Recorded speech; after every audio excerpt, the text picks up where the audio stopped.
एक सितम और की नेक्स्ट एपिसोड में हम देखते हैं कि उष्ना जा रही होती है और सुफियान उष्ना को रोकता है रास्ते में और उसे कहता है कि मैं अब तुम्हें तंग नहीं करूँगा और ना ही तुम्हारे रास्ते में आऊँगा। पता नहीं सच बोल रहा है या झूठ बोल रहा है, ये तो हमें आगे पता चल ही जाएगा, लेकिन वो उष्ना से ये सब कहता है।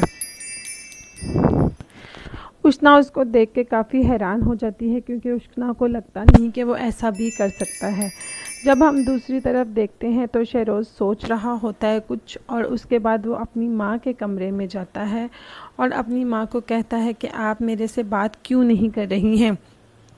अगर आप चाहती हैं कि मैं उष्ना को छोड़ दूं तो ठीक है, मैं उष्ना को छोड़ दूंगा। ये कह के वो दिल बर्दाश्ता सा हो जाता है और माँ को पता चल जाता है कि बेटा ये सब कुछ दिल से नहीं कह रहा, मजबूरी में आके कह रहा है। जब दूसरी तरफ हम ज़ैनब की बात करते हैं तो सुफियान का बाप और सब एक कमरे में बैठे होते हैं और सुफियान का बाप कहता है कि अब हमें ज़ैनब का घर में आना जाना शुरू करवाना चाहिए, ज़ैनब का भी इस घर में आना चाहिए, हम उनको खाने की दावत देते हैं। वहाब साहब होते हैं तो ज़ैनब और वहाब की जैसे शादी हुई है तो ज़ैनब वहाब साहब के पास आती है और उसे कहती है कि हमें ऐसे ऐसे खाने की दावत मिली है। वहाब कहता है ठीक है, बात करते हैं। ये इस बात के बाद ज़ैनब जाती है शेरोज़ की माँ के पास और उसे कहती है कि ऐसे हमें खाने की दावत मिली है। तो लेकिन साथ ही एक ट्विस्ट आ जाता है। एक औरत आती है, जब शेरोज़ दरवाज़ा खोलता है उससे पूछता है जी कौन है आप, तो वो औरत बड़े धड़ल्ले से कहती है कि मैं उष्ना की दादी हूँ। खैर ज़ैनब आती है उसके पास, शेरोज़ की माँ के पास, और उसको दावत का कहती है।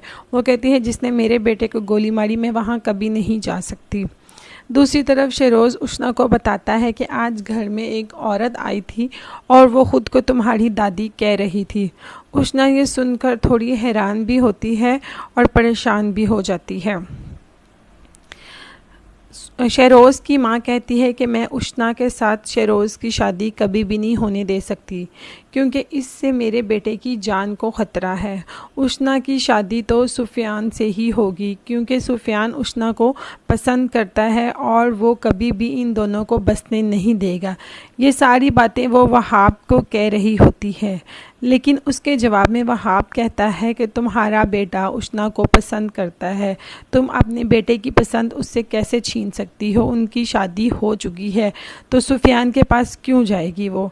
अब आगे देखते हैं क्या उसकी माँ उसको सुफियान के पास भेजने में कामयाब होगी। मेरे चैनल को सब्सक्राइब करें। अल्लाह हाफिज़। Till then take care, bye bye.